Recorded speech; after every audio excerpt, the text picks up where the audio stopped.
এই জন্য অধঃপতিত বনি ইসরাইল জাতির নেতা নবী বানিয়েছিলেন আল্লাহ তাআলা এমন এক নবীকে, সুবহানাল্লাহ, যার ব্যাপারে ইতিহাস পড়েছি যে ওনার বক্তৃতার চূড়ান্ত মুহূর্তে মাঝে মধ্যে ওনার টুপিতে আগুন লেগে যেত।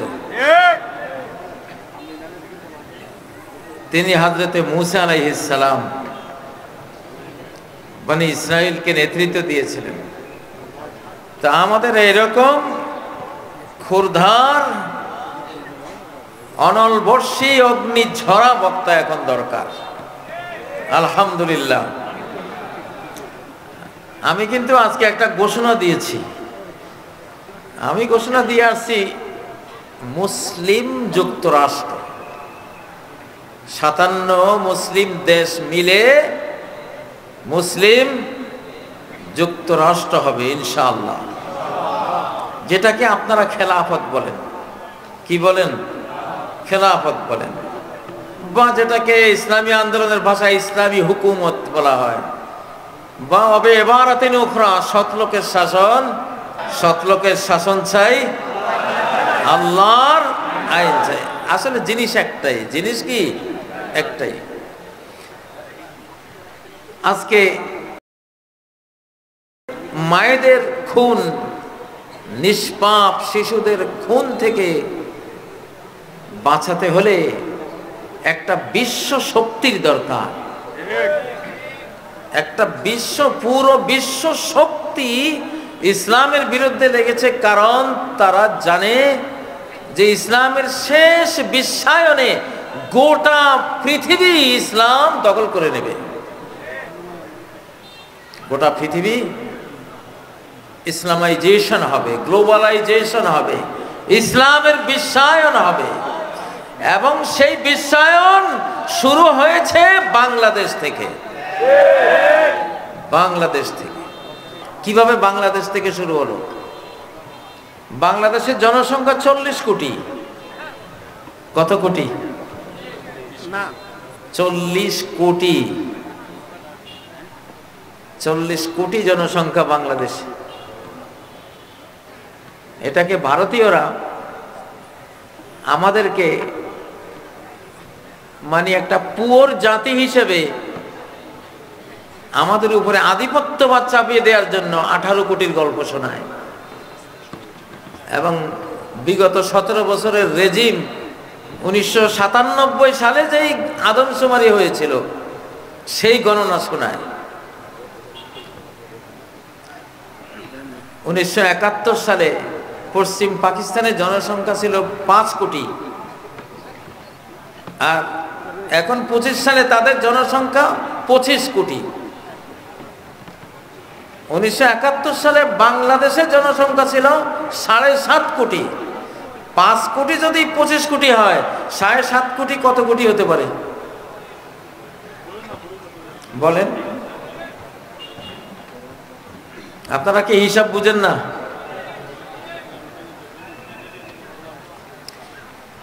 বর্তমান পৃথিবীতে 20 কোটি জনসংখ্যা যে রাষ্ট্রের নাই, সে রাষ্ট্রের কোনো শক্তি নেই, ভ্যালু নেই। কমপক্ষে 20 কোটি জনসংখ্যা যাদের নাই, তাদের কোনো ভ্যালু নাই, শক্তি নাই। তুরস্কের এরদোগানের জনসংখ্যা 8 কোটি, মাত্র 8 কোটি। এই জন্য উনি তাজাকিস্তান, কিরগিজস্তান সহ, আজারবাইজান সহ তার যেই তুর্কি জাতি, তাদেরকে একসাথ করতে প্রাণান্ত চেষ্টা করছেন জনসংখ্যার ঘাটতিটা পূরণ করার জন্য। এবং এরদোগানের রাজনীতি বুঝে বিশ্ব খেলোয়া, এই জন্য বিভিন্ন দেশে, কাতারে, ইরাকে, আফ্রিকায় সামরিক ঘাঁটি করছেন। বাংলাদেশেও তিনি আসছেন তার জনসংখ্যার ঘাটতি পূরণ করার জন্য। আমরা মুসলিম যুক্তরাষ্ট্র যদি হই, আজকে মার্কিন যুক্তরাষ্ট্র আমাদের ইসলামিক যুক্তরাষ্ট্র থেকে শিক্ষা নিয়ে তারা যুক্তরাষ্ট্র হয়েছে। নবীজির যে মদিনা রাষ্ট্র, সেটা কি ছিল? মুসলিম যুক্তরাষ্ট্র ছিল, যেখানেই মুসলিম দেশ থাকবে একজন প্রেসিডেন্ট থাকবে। এক ওমর অর্ধ পৃথিবী শাসন করেছিলেন না? আজকে হত্যা, এটা কি পক্ষে মোকাবেলা করা সম্ভব? সম্ভব না। এটা সিরিয়ার পক্ষেও সম্ভব না, এটা আরব জাহানের পক্ষেও সম্ভব না। এটা গোটা মুসলিম জাহান ঐক্যবদ্ধ হলেই কেবল কি মোকাবেলা করা সম্ভব। এজন্য আমি নিজেই আজকে ঘোষণা দিলাম, কোরআনের প্রেডিকশন, হাদিসের ভবিষ্যৎবাণী, এই সব কিছু মিলিয়ে চিন্তা করলাম একটা ঘোষণা দিয়ে দেই ইনশাআল্লাহ। ঘোষণা আসলে পরে 57 মুসলিম রাষ্ট্রের 57 প্রেসিডেন্ট তারা চিন্তা করুক যে মুক্তির পথ তো আছে আমাদের, নাকি নাই? প্রিয় ভাইরা, এখন ইসলাম বিজয়ী হবেই। আমার বক্তব্যগুলি আপনারা ফলো করবেন। আমি কিন্তু একেবারে রুট লেভেলের কথাগুলি আপনাদেরকে পরিবেশন করার চেষ্টা করি। বক্তব্যগুলি আগেরটা শুনলে পরেরটা বুঝবেন, আগেরটা না শুনলে পরেরটা বুঝবেন না। দুনিয়া এখন আপনাদের, দুনিয়া এখন ছাত্রদের। আফগানিস্তান ছাত্ররা চালায়, তালেবান মানে ছাত্র, তালেবান মানে কি ছাত্র। আফগানিস্তান ছাত্ররা চালায়, বাংলাদেশও ছাত্ররা চালায়। আল্লাহ তাআলা ছাত্রদেরকে পছন্দ করেছেন, ছাত্রদেরকে পছন্দ করেছেন। তারা নতুন প্রজন্ম, নতুন পৃথিবী তারা গড়বে। আল ইসলাম ইয়াদু ওয়ালা ইউলা, ইসলাম সবার ঊর্ধ্বে থাকে, ইসলামের ঊর্ধ্বে কোনো কিছু থাকে না। তবে বিজয়টা হবে ইসলামের। কার?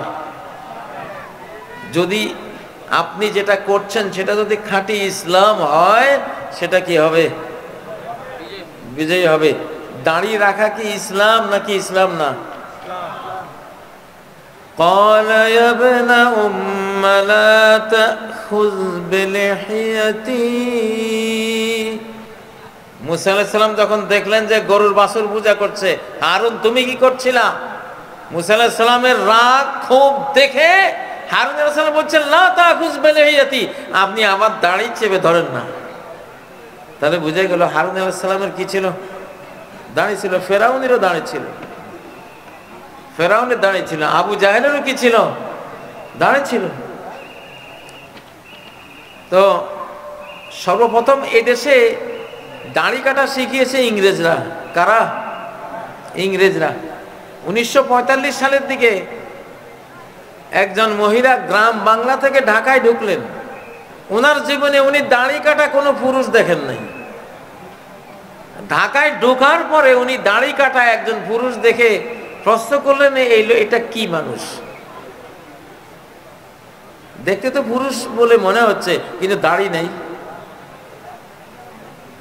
এক সময় সবাই গণহারে দাড়ি রাখতো, কিন্তু আরেক সময় দাড়িটা চরমভাবে কলঙ্কিত হয়েছে ইংরেজদের কারণে। আবার সেই দাড়ি বিজয়ী হয়েছে। এখন দাড়ি একটা ফ্যাশনও, ঠিক না? এখন দাড়ি না রাখলে এটা খারাপ লাগে, দাড়ি রাখলে ভালো লাগে। তাহলে যেটা ইসলাম সেটা বিজয়ী হচ্ছে কিনা? উলঙ্গপনা তো সমাজে আছে, আমরা জানি, কিন্তু কম্পেয়ার করলে আমার মনে হয় বোরকা বিজয়ী হয়েছে, ঠিক না? আমাদের সমাজে বোরকার সংখ্যাটা কি কমেছে না বেড়েছে? ওয়ান্তুমুল আ'লাউনা ইন কুনতুম মুমিনিন, তোমরা উপরে থাকবা যদি তোমাদের ভেতরে ঈমান থাকে। যদি কি থাকে? ঈমান থাকে। প্রিয় ভাইরা, ঈমানের সাথে কেউ পারে না, ঈমানের সাথে কেউ বিজয়ী হতে পারে না। যেটা ঈমান এটা বিজয়ী হবে। এখন আল্লাহু আকবার স্লোগান বিজয়ী হবে। জয় বাংলা পরাস্ত হয়েছে কিনা? আল্লাহু আকবার, বিজয় হয়েছে কিনা? আল্লাহু আকবার। তাইলে আপনারা ইসলামের বিজয় টের পাচ্ছেন তো? টের পাচ্ছেন না? ইসলামের বিজয় বাংলাদেশে হয়ে গেছে আলহামদুলিল্লাহ। বাংলাদেশে ইসলামী মুসলিম যুক্তরাষ্ট্র বাংলাদেশে সূচনা হয়ে গেছে। ডক্টর ইউনূস এমন একটা মানুষ আল্লাহ বাংলাদেশকে দিলেন, সারা পৃথিবীর প্রেসিডেন্টের উনি স্যার। তুরস্কের প্রেসিডেন্টের মতো এরকম সুলতানে তুর্কি, উনি ওনাকে স্যার বলেন। মানে একটা মুসলিম যুক্তরাষ্ট্র তৈরি হলে যে একজন সুলতান সেখানে আসবে, সেই রকম একটা সুলতানি হাবভাব, সুলতানি একটা বিশ্বব্যাপী গ্লোবাল সেলিব্রিটি হওয়ার এই ভাবগুলি, এই দৃশ্যগুলি আমরা ডক্টর ইউনূস সাহেবের মধ্যে দেখতে পাচ্ছি কিনা? তাহলে বাংলাদেশে 2024-এর 5ই আগস্ট আসলে মুসলিম যুক্তরাষ্ট্র তৈরি হওয়ার একটা রহমত নাজিল হয়েছে। দিনকে রক্ষা করার 2/3 দায়িত্ব বাংলাদেশের উপরে। কোন দেশের উপরে? এটা আমরা জানি। আমরা হলাম স্রষ্টার বাঁশি, তিনি যখন বাজান তখন বাজি। এই বাংলাদেশে বহু শাহজালাল আছে, বলে গেলাম, কোন গৌর গোবিন্দের কোন চক্রান্ত সফল হবে না ইনশাআল্লাহ। বহু শাহজালাল আছে, ডিফেন্ডার আছে, ডিফেন্স। এই দেশের সরকার, তোমরা মুসলিম যুক্তরাষ্ট্র তৈরি করো, ঘোষণা দাও। মুসলিম এক রাষ্ট্রের উপরে হামলা হলে 57 রাষ্ট্রের উপরে হামলা বলে এটা ধরা হবে, এবং 57 দেশের সৈন্য দিয়ে তার জবাব দেওয়া হবে ইনশাআল্লাহ। এবং বাংলাদেশ থেকে এটা সূচনা হয়েছে, মুসলিম বিশ্বায়নের সূচনা। আল্লাহ তাআলা বাংলাদেশকে কেন চুজ করেছেন? এত তরুণ কোন মুসলিম দেশে নাই, এত বুদ্ধিদীপ্ত তরুণ পৃথিবীর কোন দেশে নাই। দুনিয়া বুঝে 2 কোটির মতো মানুষ সারা বিশ্বে ছড়ানো, গোটা পৃথিবীটাই যেন বাংলাদেশের হাতের মুঠে এখন। এই জন্যই সারা বিশ্ব নেতারা এখন বাংলাদেশ মুখী। আলহামদুলিল্লাহ, কিছু একটা আছে এখানে, কিছু একটা। কার ভিতরে কি আছে বলা যায় না। এখন এটা বাংলাদেশের ব্যাপারে খাটে, বাংলাদেশের ভিতরে যে কি আছে এটা এখন বলা যায় না। এখানে বিশাল একটা কিছু আছে আলহামদুলিল্লাহ।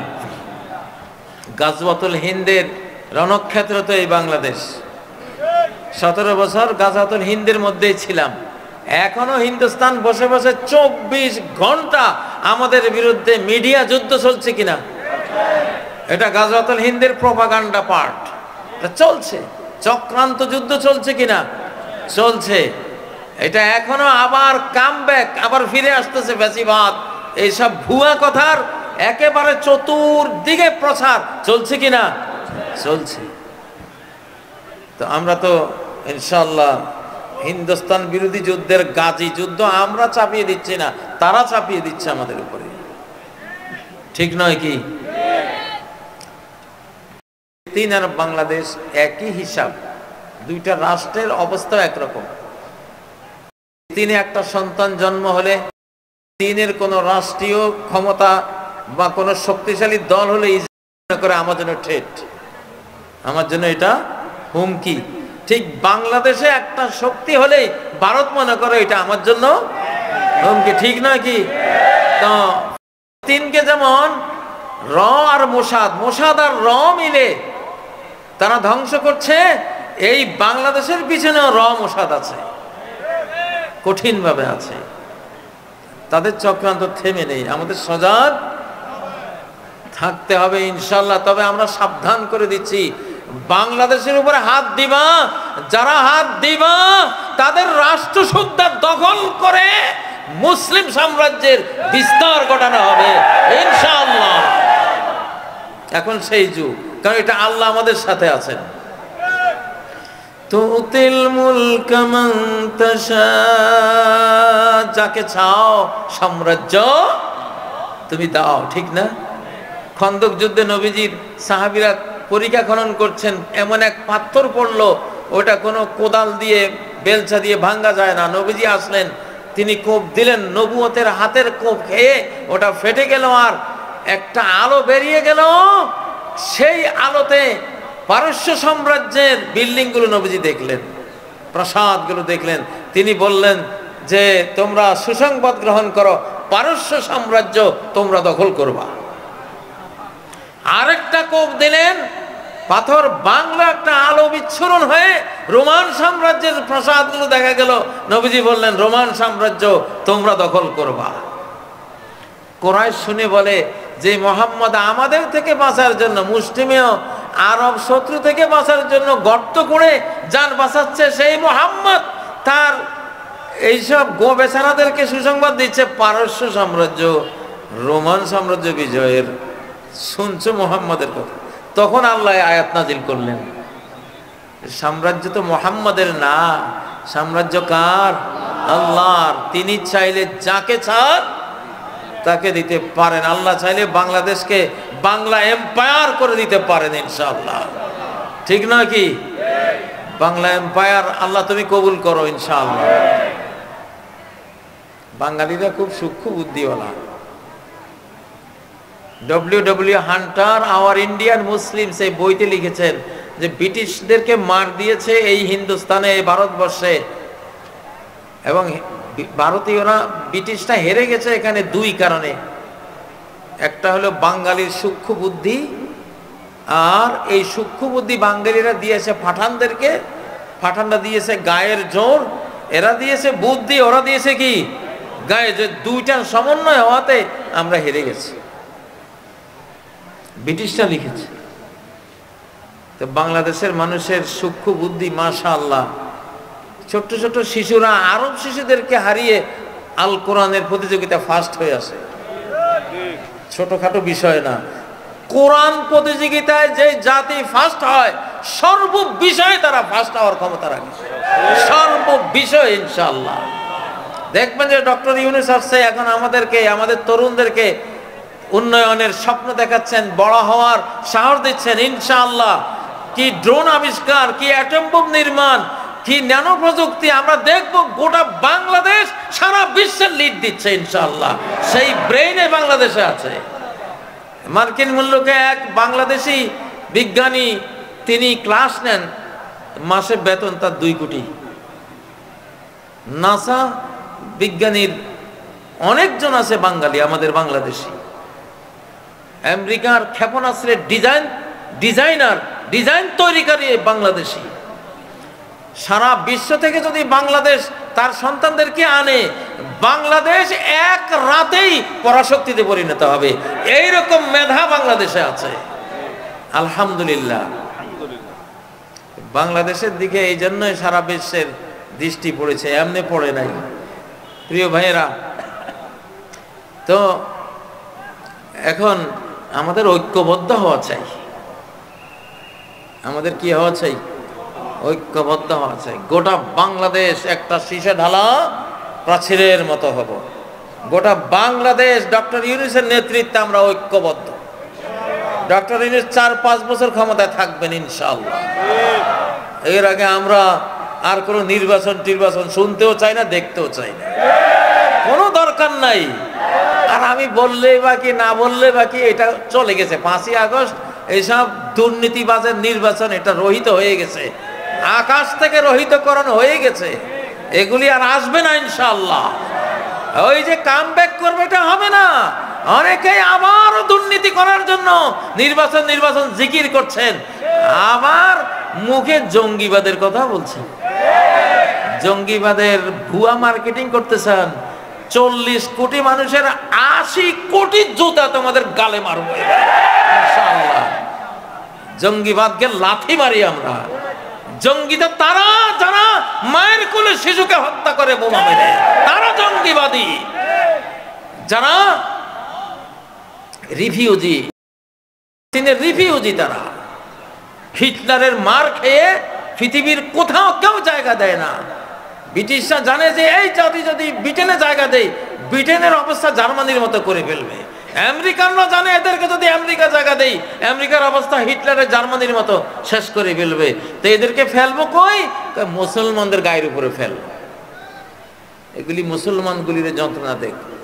সেই ষড়যন্ত্র করে রিফিউজিগুলিকে এনে ফিলিস্তিনে, সেই রিফিউজিরা আদিবাসীদেরকে উৎখাত করে বোমা মেরে এখন সেখানে মহাপ্রলয় ঘটাচ্ছে।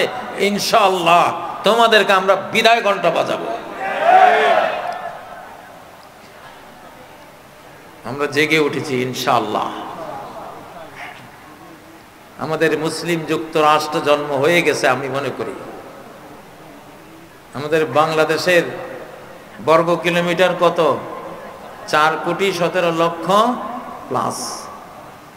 বাংলাদেশ কত বড়? বাংলাদেশের সীমানা, এটা যদি মুসলিম জাহানের অংশ হয়, মুসলিম জাহানের সীমানা হলো 4,17,00,000 প্লাস বর্গ কিলোমিটার। পৃথিবীর কোন সাম্রাজ্যের এত বড় সীমানা নাই, এত বড় বিস্তীর্ণ ভূমি নাই, মুসলিমদের আছে। সামনে 7 মহাদেশ জড়ো হবে ইনশাআল্লাহ। প্রিয় ভাইয়েরা, তবে এই মুসলিম যুক্তরাষ্ট্র তৈরি করব আমরা ঈমান দিয়ে। কি দিয়ে? লা ইলাহা ইল্লাল্লাহ দিয়ে। এরা বোমা মারছে লা ইলাহা ইল্লাল্লাহর উপরে, কালেমার উপরে বোমা মেরে কোনো লাভ নাই।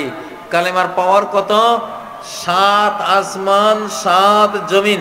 লাউ আন্নাস সামাওয়াতি সাবআ ওয়াল আরদিনা সাবআ ফি কিফা ওয়া আমরাহুন্না গায়রি ফি কিফা ওয়া লা ইলাহা ইল্লাল্লাহু ফি কিফা লামালাত বিহিন্না লা ইলাহা ইল্লাল্লাহ। 7 আসমান 7 জমিন যদি এক মহাজাগতিক পাল্লায় তুলে দাও, আর লা ইলাহা ইল্লাল্লাহকে এক পাল্লায় তুলে দাও, লা ইলাহা ইল্লাল্লাহর ওয়েট, ক্ষমতা, শক্তি মহাবিশ্বের চেয়ে বেশি। আল্লাহু আকবার। সেই লা ইলাহা ইল্লাল্লাহ বিজয়ী হবে। কি? লা ইলাহা ইল্লাল্লাহ বিজয়ী হবে। উলু হুবাল, উলু হুবাল, উলু মানে জয়। উলু মানে কি?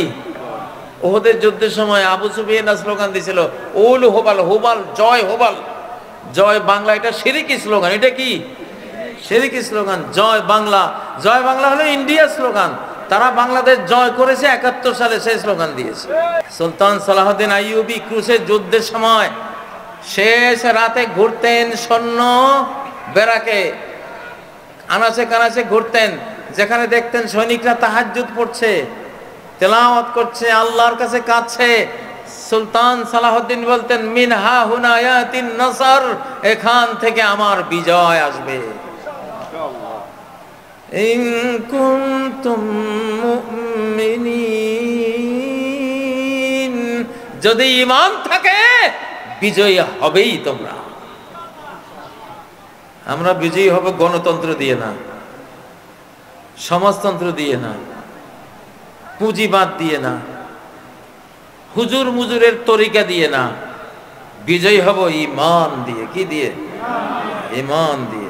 একজনকে মারতে গিয়ে গোটা জাতি মরে গেছে, ঈমানের ইতিহাসে আছে না? লূত আলাইহিস সালামকে মারতে গিয়ে গোটা লূত আলাইহিস সালামের জাতি মরে গেছে। নূহ আলাইহিস সালামকে মারতে গিয়ে গোটা নূহের জাতি মহাপ্লাবনে তলিয়ে গেছে। মূসা আলাইহিস সালামকে মারতে গিয়ে গোটা ফেরাউনের আলে ফেরাউন সব মারা পড়েছে। ঠিক নয় কি? হ্যাঁ। তো ঈমানের শক্তিটা কত? ঈমানের সাথে যুদ্ধে এই পর্যন্ত কেউ বিজয়ী হয়নি। নমরুদ বিজয়ী হয়নি, সাদ্দাত বিজয়ী হয়নি, কারুন বিজয়ী হয়নি, কেউ বিজয়ী হয়নি। এই যুগের ফেরাউনরা বিজয়ী হবে? আমি একটা প্রতীক্ষায় আছি। আল্লাহ তাআলা মুমিনদের শক্তি কম থাকলে বেঈমানের যুদ্ধ লাগিয়ে দেন পাখির সাথে, যেমন আবাবিল, আব্রাহার 60,000-এর সাথে ছোট্ট ছোট্ট পাখির যুদ্ধ লাগিয়ে দিয়েছেন। সেই যুদ্ধে পাখিরা বিজয়ী হয়েছে, হস্তি বাহিনী আবাবিলের হেরে গেছে। ঠিক না? আবার আরেক যুদ্ধে দেখা যায় ইব্রাহিম আলাইহিস সালাম আর ওনার স্ত্রী ছাড়া কোনো ঈমানদারে নাই, ওনারা 2 জন মুমিন মুমিনা। নমরুদ তখন বিশ্ব রাজা, সারা বিশ্বের তিনি সুপার পাওয়ার, তার কোটি কোটি সৈন্য সামন্ত। নমরুদের সাথে কি যুদ্ধ করার ইব্রাহিমের কোনো ক্ষমতা আছে? নাই। তো তো আল্লাহ তাআলা বলেন, ইব্রাহিম তুমি চুপ থাকো, আমি আমার এক বাহিনীর সাথে তার যুদ্ধ লাগাইতেছি। আল্লাহ তাআলা মশক বাহিনীর সাথে নমরুদ বাহিনীর যুদ্ধ লাগাই দিলেন। আল্লাহ মশক বাহিনীর পক্ষ নিলেন। জয়ী হয়েছে কে? মশক বাহিনী জয়ী হয়েছে। এক পঙ্গু মশার আঘাতে নমরুদ নিজে খুন হয়েছে, আর মশক বাহিনী বিজয়ী হয়েছে। হযরত ইব্রাহিম আলাইহিস সালাম সেফ হয়ে গেছেন, ঠিক না? আরে বাবা, এই মহাবিশ্বের সব কিছু আল্লাহর বাহিনী, জুনদুল্লাহ, সব কিছু কি জুনদুল্লাহ। সাগরগুলি আল্লাহর বাহিনী। সাগরগুলি কার বাহিনী? আল্লাহর বাহিনী। মুসা আলাইহিস সালামের সময় আল্লাহ বলেন, মুসা তুমি পার হয়ে যাও, আমি ফেরাউনের সাথে সাগরের যুদ্ধ লাগাচ্ছি। কারণ সাগরে তো আমার ফোর্স, আমার সোলজার, সাগরের সাথে লাগাইছে যুদ্ধ। পরিণতি কি? পরিণতি কি হয়েছে? হ্যাঁ, এখনো সাগরের সাথে যুদ্ধ হবে। আরে তুই আর তোর মুরব্বীর সাথে যুদ্ধ হবে সাগরের সাথে। কার সাথে? মহাসাগরের সাথে। এক এক সুনামি আসবে। 2004 সালে সুনামির গতি ছিল পার আওয়ার 900 কিলোমিটার। আল্লাহু আকবার। পানির গতি 900 কিলোমিটার। সেই পানির মধ্যে ট্রেন ভাসতেছে, ডুবতে পারতেছে না, ডুবার সময় পাচ্ছে না, এমন গতি। লোহার অক্ষর ভাসিয়ে নিয়ে যাচ্ছে, এমন গতি। সেই গতি দেয়ার মালিক আছেন না নাই? তোমরা আমাগরে জঙ্গি বলো, সাগরের জঙ্গি বলো না। মিয়ানমারে যে একটা নাড়া দিয়া 334টা অ্যাটম বিস্ফোরণ হয়েছে, ওরা বলে বিজ্ঞানীরা, যে মিয়ানমারকে যে নাড়াটা দিয়েছেন আল্লাহ তাআলা, এখানে তিনি 334 নিউক্লিয়ার বোমের বিস্ফোরণ ঘটাইছেন। তাহলে ভূমিকম্প তো জঙ্গি, এতগুলি বোমা মারছে, কেউ যে কিছু বলো না, ঠিক না? ঠিক। মানুষ হলো পৃথিবীর বস। এই বস যখন মূল মালিকের সাথে গন্ডগোল করে, আল্লাহ তাআলা শ্রমিক দিয়া বসের পিটান, ঠিক না? ঠিক। হ্যাঁ, তো শেষ জামানায় বিশাল বিশাল ঘটনা এখন আসতেছে। অ্যাস্টেরয়েড, একটা আকাশ থেকে পাথর পড়বে, হয়তো 150 কিলোমিটার লম্বা। এটা হয়তো আটলান্টিক মহাসাগরে আল্লাহ মারবেন, এটা আছে অনেক প্রেডিকশনে, ভবিষ্যৎবাণীতে আছে। এটা আটলান্টিক মহাসাগরে মারলে এটার ধাক্কায় যে পারমাণবিক বিস্ফোরণ হবে, একটা মহাদেশ মানচিত্র থেকে মাটির নিচে চলে যাবে। সে মহাদেশ কোনটা আমি নাম নেব না। যেদিন আপনারা শুনবেন, আর বিশ্বের সব ব্যবসায়ীরা কাঁদবে, যে আরে ওয়ার্ল্ড ট্রেড সেন্টার তো ওই মহাদেশে ছিল, সব ব্যাংক ব্যালেন্স, যা রুজি রোজগার সব ওইখানে ছিল। মুলুকুল আরদ তাবকি তানুহু আলাইহিম মুলুকুল আরদ প্রেডিকশনে আছে, সারা পৃথিবীর রাজা মহারাজারা কাঁদবে যে আমাদের সব গেছে। অপেক্ষায় আছি ইনশাআল্লাহ, সংবাদ একদিন শুনবো। যারে কেউ মারতে পারে না, ওরে আল্লাহ মারে। যারে কেউ মারতে পারে না, ওরে কে মারে? আল্লাহ মানে। তো সে আল্লাহর কোরআনেতে এগুলি আছে। বেশি তাকাব্বুর করিস না, তোর মুরব্বীরা বেশি তাকাব্বুর করিস না, অহংকার করিস না, ইগো দেখাস না। মারের ছোটে, আকাশের মারের ছোটে আমান্তু কইয়া চিৎকার দিবি এক সময় ইনশাআল্লাহ, ঠিক না? ঠিক। আর যারা এখন আমাদের সাথে গন্ডগোল করে, আমি জানি সব খ্রিস্টান ইসলাম কবুল করে ফেলবে ইনশাআল্লাহ। খ্রিস্টানরা একটু ভুলা বলা ভালো টাইপের। ওই মিনাহলিল কিতাবে ইল্লা লা ইউমিনান্না, সমস্ত আহলুল কিতাব, খ্রিস্টান বিশেষ করে সবাই ঈমান নিয়ে আসবে। ঈসা আলাইহিস সালাম যখন আসবেন, ওই সময় পুরা খ্রিস্টান জাহান, আমেরিকা, ইউরোপের সব খ্রিস্টানরা মুসলমান হয়ে যাবে ইনশাআল্লাহ। তো তখন তোমরাই মৌলবাদী হইবা ইনশাআল্লাহ, আমাদের চেয়ে বেশি মৌলবাদী হইবা। আমি কথা লম্বা করব না। আসলে দিন রক্ষার জন্য আগামীকালকে মার্চ ফর গাজা আমরা ঘোষণা দিয়ে রাখছি, ছাত্ররা ঘোষণা দিয়েছে। তো এইটা সময়ের দাবি। ফিলিস্তিন রক্ষার 3 ভাগের 2 ভাগ দায়িত্ব বাংলাদেশের। বাংলাদেশ পারে। বাংলাদেশের সাইফুল আজম, আমি ওই মাহফিলে বলে আসছে, সাইফুল আজম একমাত্র পাইলট 1967 যুদ্ধে এই বাংলাদেশি পাবনার এই ছেলে একাই গোটা ইসরায়েলকে পরাস্ত করার মতো কাজ করেছে। ইসরায়েলের 4টা জঙ্গি বিমান নিজে ভূপাতিত করেছে। জর্দানের হয়ে লড়াই করে বিজয়ী হয়ে পরের দিন ইরাকের হয়ে লড়াই করে সেখানেও সে বিজয়ী হয়েছে। তার ফুল টিম 40 থেকে 46টা ইসরায়েলি বিমান ভূপাতিত করেছে। এই সাইফুল আজমের কারণে সেদিন ইসরায়েল পুরো আরব জাহানকে ধ্বংস করতে পারেনি। এটা সেই সাইফুল আজমের দেশ ইনশাআল্লাহ। সাইফুল আজমকে আল্লাহ ওখানে কেন এইভাবে বিজয়ী করলেন সেই ইতিহাস রেখে দিলেন কেন? এই জন্যই যে সাইফুল আজমের বাংলাদেশের বিরাট দায়িত্ব ভবিষ্যতেও বর্তাবে, সেটা আছে ইনশাআল্লাহ। আমাদের ডক্টর ইউনূস সাহেব একটা ঘোষণা দিলে আমরা আশা করি মুসলিম যুক্তরাষ্ট্র তৈরি হবে, তিন রক্ষারও বিশাল কাজ হয়ে যাবে ইনশাআল্লাহ। আল্লাহ তাকে সেই সম্মান দিয়েছেন। আমরা বলি ডক্টর ইউনূস সাহেব ভয় পাওয়ার কোনো কিছু নাই, ভয় তারা আমাদেরকে পাবে এখন ইনশাআল্লাহ। এখন আকাশ আমাদের সাথে, আল্লাহ রাব্বুল আলামিনের ফেরেশতা বাহিনী আমাদের সাথে, সমস্ত সৃষ্টি প্রকৃতি এখন বিদ্রোহী হয়ে অপরাধীকে মারার জন্য রেডি হয়ে আছে, আল্লাহর কমান্ডের অপেক্ষায় আছে শুধু। এখন আর ভয় পাওয়ার কোনো কিছু নাই। তো অতএব বাংলাদেশ এগিয়ে যাবে, মুসলিম বিশ্ব একটি মুসলিম যুক্তরাষ্ট্র হয়ে তারা ঐক্যবদ্ধ হবে। রাজধানী আমাদের মুসলিম যুক্তরাষ্ট্রের রাজধানী আক্রান্ত হয়েছে, আমরা কি বসে থাকবো? আমাদের বসে থাকার সুযোগ নাই, কারণ আমাদের বাইতুল আকসাতেই ঈসা আলাইহিস সালাম রাজধানী করে গোটা বিশ্ব শাসন করবেন, রাজধানী করে ইমাম মাহদী গোটা বিশ্ব শাসন করবেন। আজ থেকে এখন থেকে আমরা মনে করব যে আমাদের মুসলিম যুক্তরাষ্ট্রের রাজধানী ইসরায়েল সেখানে আক্রমণ করেছে, আমরা প্রতিটি মুসলিম এর বিরুদ্ধে আমরা যুদ্ধে ঝাঁপিয়ে পড়লাম ইনশাআল্লাহ। আমাদের আধ্যাত্মিক শক্তি দিয়ে, আমাদের ইবাদতের ক্ষমতা দিয়ে, আমাদের প্রেয়ার প্রার্থনার শক্তি দিয়ে, আমাদের অস্ত্রবল দিয়ে, জনবল দিয়ে, অর্থবল দিয়ে, সকল কিছু দিয়ে দিন রক্ষার কাজে আমরা ঝাঁপিয়ে পড়বো ইনশাআল্লাহ। আল্লাহ কবুল করেন, আল্লাহ আমাদের এই বাংলাদেশকে কবুল করেন, বাংলাদেশের ওলামায়ে কেরামকে ঐক্যবদ্ধ করে দেন, সকল ইসলামী দলকে এক পতাকা তলে নিয়ে আসেন, যারা জাগতিক দল করেন তাদেরকেও আল্লাহ ঐক্যবদ্ধ হওয়ার তৌফিক দান করেন।